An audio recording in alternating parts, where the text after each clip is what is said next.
Hello friends, திலகா கிச்சனில் இருந்து திலகா பேசுகிறேன். இன்றைக்கி மண்டே காலையில் ரொம்ப பரபரப்பாக ஆகிட்டு இருக்குது.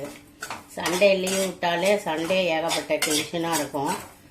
யூஸ்வலாக இருக்கிற வேலையை விட 3 மடங்கு வேலை சண்டேயில் இருக்கும். இன்றைக்கி திங்கக்கிழமை. சரி, ரவா கிச்சடி தான் பண்ண போகிறேன். இந்த பக்கம் பாத்திரம்லாம் அப்படியே இருக்குது. சாதம் வச்சுட்டேன். கொஞ்சம் வீடெல்லாம் கொஞ்சம் இதுவாக தான் இருக்கும். மாங்காய் சாதம் பண்ணியிருக்கேன் லஞ்சுக்கு. முட்டை வறுத்து வச்சுருக்கேன். லஞ்சு பேக் பண்ணிட்டேன். அப்புறமா டிஃபன் முடிச்சுட்டு சேப்பங்கிழங்கு வறுவல் பண்ணலாம் அப்படின்னு சொல்லிட்டேன்னு அதான் சொல்லியிருக்கேன். கடையில் இன்னும் வரல. அது வந்த உடனே சேப்பங்கிழங்கு வறுத்து அதை இன்னும் லஞ்சுக்கு பண்ணிவிடுவோம். இப்போ ரவா கிச்சடி பண்ணிகிட்டு இருக்கேன். ரவையை கொஞ்சம் நல்லா வறுத்துக்கலாம். அப்படியே கையோடு டிஃபனுக்கு ஊற வச்சுருக்கேன்.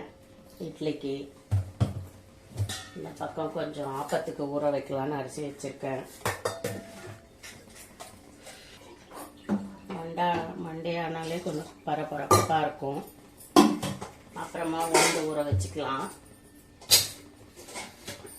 டிஃபன் வேலை முடிச்சு கொஞ்சம் சாப்பிட்ட பிறகு ரெஸ்ட் எடுத்துட்டு இதெல்லாம் க்ளீன் பண்ணி வைக்கலாம். எண்ணெயில் கொஞ்சம் கடுகு, பட்டை, வேர்க்கடலை, கடலைப்பருப்பு, உளுந்து, முந்திரி இருந்ததுனால போடணுன்னு அவசியம் இல்லை. ஒரு 2 பச்சை மிளகாய், வெங்காயம், கேரட், பீன்ஸ், புதினா இது எல்லாத்தையும் நல்லா வதக்கிக்கலாம். ஒரு தக்காளி போட்டும் வதக்கிக்கலாம். இங்கே வெங்காயம், தக்காளி, இஞ்சி பூண்டு பேஸ்ட்டு, கேரட்டு, பீன்ஸு இதெல்லாம் போட்டு கொஞ்சம் மஞ்சள்தூள் போட்டு உப்பு போட்டு தண்ணி ஊற்றி வச்சுருக்கேன். கொதிக்குது. அதுக்குள்ளே ஆன்லைனில் ஆர்டர் பண்ண வந்துச்சு. ஆன்லைன்னா பெரிய இது இல்லைங்க. நம்ம வீட்டு பக்கத்தில் எங்களால் போய் வாங்க முடியாதுன்றதுனால ஃபோனில் சொல்லிவிடுவோம். எடுத்துன்னு கொடுத்துருவாங்க. பால் பாக்கெட்டு, குரு, சேப்பங்கிழங்கு. ஃபுல்லாக உங்களுக்கு வீடியோ போடலான்னு நினச்சா முடியறதில்ல. ரொம்ப நேரம் நிற்கவும் முடியாது. அதனால் வீட்டாக எடுக்கிறேன். இதெல்லாம் வாஷ் பண்ணி பாலை எப்போவுமே ஃப்ரிட்ஜில் வாஷ் பண்ணி வைங்க. அப்படியே வைக்காதீங்க. நல்லா தூரம் வச்சிடலாம்.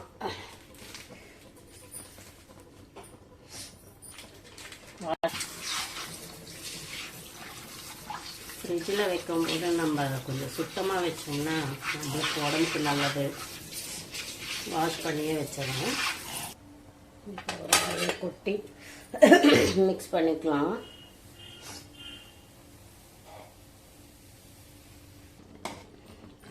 கொஞ்சம் சிம்மில் ஆக்கிட்டு இதை அப்படியே வேகட்டும். இந்த ஆன உடனே நல்லா சுட சாப்பிட்டு மற்ற வேலை பார்ப்போம். பாப்பாவையும் ஸ்கூலுக்கு அனுப்பிச்சிட்டு இன்னும் டைம் இருக்குது நம்மளுக்கு. மாவு அரைக்கும் போது எப்பவுமே நான் டிஃபனுக்கு மட்டும் அரைக்க மாட்டேன். கூட எக்ஸ்ட்ரா அடை இல்லை ஆப்பம் இல்லை பச்சைப்பயிறு தோசை, கேழ்வரகு தோசை அதுக்கும் ஊற வச்சு அரைச்சிடுறது. கிரைண்டர் போடுறப்போ 2 ஐட்டம் அரைக்கிற மாதிரி பார்த்துக்கிறது. ஏன்னா எல்லாமே கீழே சிந்தது என்னன்னு தெரியல. இன்னைக்கு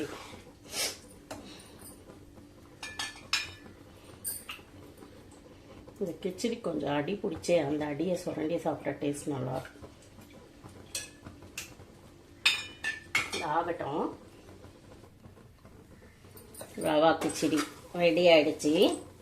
இதை சூடாகவே சாப்பிட்டு பாப்பாவை ஸ்கூலுக்கு அனுப்பிச்சிட்டு வந்துடுறாங்க. நாங்கள் சாப்பிட்டு வரோம் டிஃபனு. வெயிட் பண்ணுங்கள்.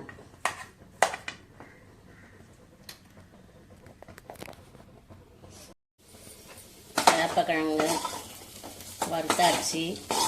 மதியம் லஞ்சுக்கு மாங்காய் சாதமும் சேப்பங்கிழங்கு ஃப்ரை.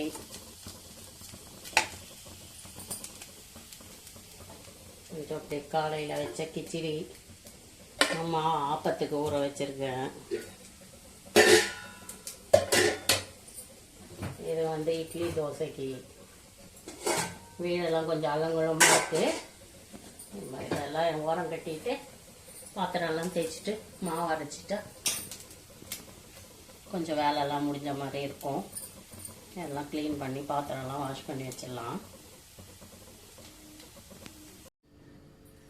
மதியம் லஞ்செலாம் சாப்பிட்டாச்சு. ஸ்டவ்வெல்லாம் க்ளீன் பண்ணியாச்சு. மிச்சம் இருக்கிறத இதில் வச்சுருக்கேன். 2 பேர் சாப்பிட்டது போக காலையில் டிஃபனு, மதியம் லஞ்சு மீதியை இதில் வச்சுட்டேன். எல்லாம் க்ளீன் பண்ணி தொடச்சி இடிச்சு வச்சாச்சு. இப்போ வந்து நம்ம மாவு அரைக்க போகிறோம். இதில் வந்து நேற்று நைட்டு மீதியான சாதம் இருக்குது. இந்த யூஸ்லாம் சாப்பிட்டா ரொம்ப நல்லது. மறந்துட்டேன் நான். சரி, எல்லாத்தையும் எடுத்து வைக்கும் போது தான் தெரிஞ்சது. சரி, வேஸ்ட் பண்ண வேண்டாம். கொஞ்சம் நேரம் கழித்து நான் இதை நல்லா கரைச்சி இந்த தண்ணியை மட்டும் ஃபில்டர் பண்ணி குடித்தா உடம்புக்கு ரொம்ப நல்லது. அதனால் மாவு அரைக்கிற வேலை இருக்கு இல்லையா, அப்போ கொஞ்சம் எனர்ஜி வேஸ்ட் ஆகும். கொஞ்சம் ஒரு பூஸ்ட் குடிச்சாப்புல இருக்கும். அப்போ யூஸ் பண்ணிக்கலான்ட்டுன்னு வேஸ்ட் பண்ண வேண்டாம்னு வச்சுட்டேன். எல்லாத்தையும் மாவெல்லாம் அரிசி எல்லாம் வச்சுருக்கேன் இல்லைங்களா. இப்போ மாவு அரைக்க போகிறேன். இந்த பக்கம் பாத்திரம்லாம் க்ளீன் பண்ணி வச்சிட்டேன், வாஷ் பண்ணி வச்சிட்டேன். பாத்திரத்தை எடுத்துகிட்டு போய் காய வைக்கணும். இங்கே ஒரு பாத்திரம் மட்டும் கழுவாமல் வச்சுருக்கேன். ஏன்னா இது முட்டை கடாய். இப்போ நம்ம மாவு அரைக்கும் போது அந்த ஸ்மெல் வரும். அதனால கிரைண்டர் எல்லாம் வாஷ் பண்ணிட்ட பிறகு லாஸ்ட்டாக அந்த முட்டை பாத்திரத்தை வாஷ் பண்ணிக்குவேன். ஓகே, வாங்க மாவு அரைக்கலாம். வாங்க மாவு அரைச்சிக்கலாம். எப்பவுமே கிரைண்டர் போடுறதுக்கு முன்னாடி கொஞ்சம் நம்ம தண்ணியை ஃபஸ்ட்டு இது பண்ணிக்கலாம்.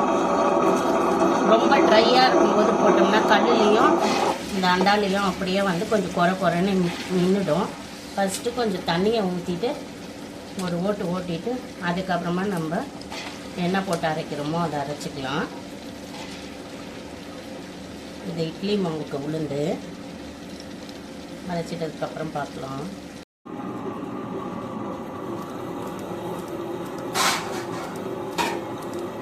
உளுந்து மாவு வந்து நல்லா அரைஞ்சிருக்கிறதுக்கு ஒரு 3 டிப்ஸும் யூஸ் பண்ணிக்கலாம். ஒன்று வந்து மாவு வந்து நல்லா வந்து உபரி ஆகிருக்கணும் பாருங்கள். அதுக்கப்புறம் வந்து உளுந்து வந்து நம்ம ஊற வச்ச கலர்லேருந்து கொஞ்சம் வெண்மையாக வரும்.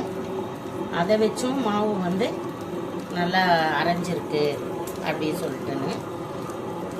அதுக்கப்புறம் வந்து மாவு அரைஞ்சிருக்கான்னு பார்க்குறதுக்கு இது ரெண்டுமே தெரியாதவங்க மாவு நல்லா அரைஞ்சிருக்கா அப்படின்னு பார்க்குறதுக்கு ஒரு உருண்டை எடுத்து இந்த மாதிரி தண்ணியில் போடுங்க. இந்த மாதிரி தண்ணியில் போடும்போது அது வந்து உள்ளே போகாமல் மேலே அப்படியே மிதந்து வரும். பாருங்கள், நல்லா அரைஞ்சால் மட்டும்தான் அந்த மாதிரி வரும். நடக்குது பாருங்கள். மாவாக இருந்ததுன்னா அது வந்து உள்ளே போயிடும். உளுந்து வந்து நல்லா அரைப்பட்டுடுச்சு.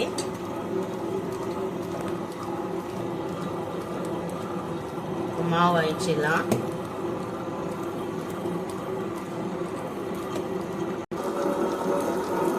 அரிசி போட்டுக்கலாம்.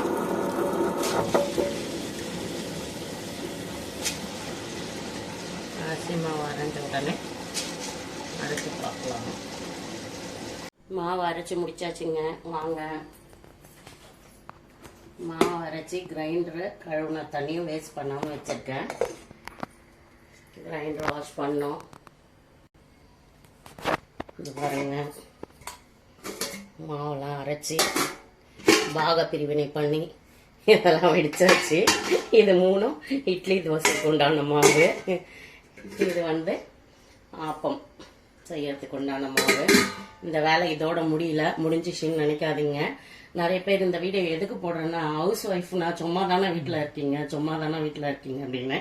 இந்த வேலை முடிஞ்சது. இப்போ திருப்பியும் மறுபடியும் பாத்திரம்லாம் வாஷ் பண்ணோம்.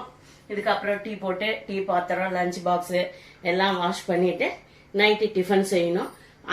அதுக்கப்புறம் அந்த பாத்திரத்தை தேய்ச்சிட்டு அதையும் மீறி அதுக்கப்புறமா நைட்டு தூங்கிட்டு நாளைக்கு என்ன அப்படின்னு யோசிச்சுட்டே இருக்கணும்.